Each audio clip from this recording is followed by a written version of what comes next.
So, it's Valentine's Day, and there's a place I stop by once a year. Nobody knows. I don't make a big deal out of it. It's about remembering someone who was so important to me, I was going to spend the rest of my life with her. I didn't know that meant she would only get to spend the rest of her life with me. This week, we're talking about Spiderman Blue.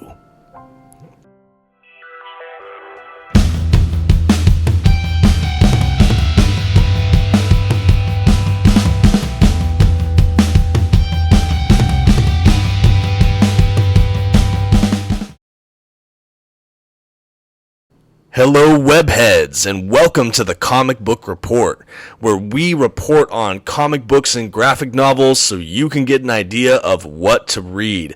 As always, my name is Dominic, and this week we have a very special selection for all of you. We are reviewing the one, the only, Spider-Man Blue by Jeph Loeb and Tim Sale. Quick facts about Spider-Man Blue. Spider-Man Blue is a 6-issue limited series that was published between July of 2002 and 2003. The trade paperback edition I'll be reviewing today comes in at about 144 pages. This collection can also be found in hardcover and digital. Taking an opportunity to issue a general spoiler alert, I will be going through some of this graphic novel so you guys can see the art, as well as just discussing kind of the basic plot points or synopsis. You've been warned. Alright, let's go ahead and jump in. As I mentioned earlier, today we're going to be looking at Spider-Man Blue. This is the collection I have right here. It's an older trade paperback, so the cover art might be different than the ones you see online. The pages inside are kind of a light gloss, and it's a standard size trade. I really love these Marvel Colors books by Jeph Loeb and Tim Sale. Tim Sale just has such a stylized and specific look to his art. I can't wait to show you all a little bit more in this video. For those that don't know, this duo have collaborated on some very prolific series for both Marvel and DC. This team is responsible for things like Batman: The Long Halloween and its sequel, Dark Victory, as well as Superman for All Seasons. And that's for DC, just to name a few books.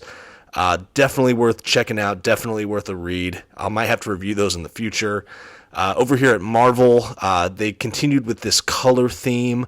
They have collections like Daredevil Yellow, Hulk Gray, and Captain America White. I haven't read that last one, the Captain America book, but all of the rest for sure that I've read are worth recommending, particularly Daredevil Yellow. But anyway, let's go ahead and get back to Spider-Man Blue. This 6-issue collection is bound by this framed narrative device, which is basically Peter Parker reminiscing about when he fell in love with Gwen Stacy prior to her tragic death at the hands of the Green Goblin. The story itself begins on Valentine's Day in the present time. Spider-Man decides to go to the bridge where she died and lay a red rose, before going back home to his house, climbing up into his attic, and whipping out an old tape recorder. He decides to leave tape-recorded messages as if he's writing a letter to Gwen. And in this, he processes how they met, how they fell in love, and his kind of reflections on their time together prior to her death.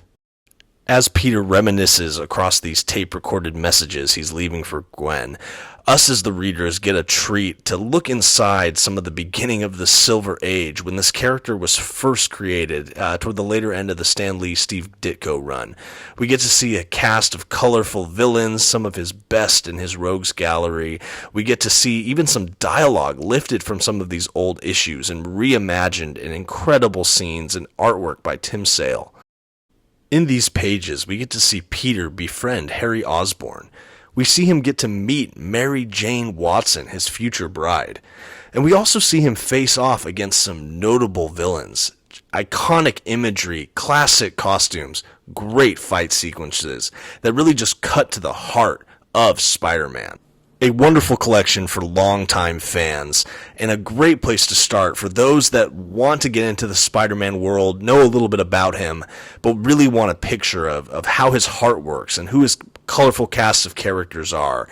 And while some of Spider-Man Blue has a very somber tone, There's also a lot of beauty there, a real nostalgia, remembering his first love. It is not to be missed. And with that, it's time to bring this report to a close and give Spider-Man Blue its grade. With Tim Sale's iconic artwork, Jeph Loeb's masterful plotting, and the overall frame narrative, I give this collection, Spider-Man Blue, a B+. Don't sleep on this one, folks. And that's going to bring this week's report to a close. I cannot wait to hear your feedback in the comments. I want to encourage you again, if you like my content and want to see when we have new videos up, I post weekly. If you're interested, please go ahead and give me a like or a subscribe, and I'll see you next time. Have a great week.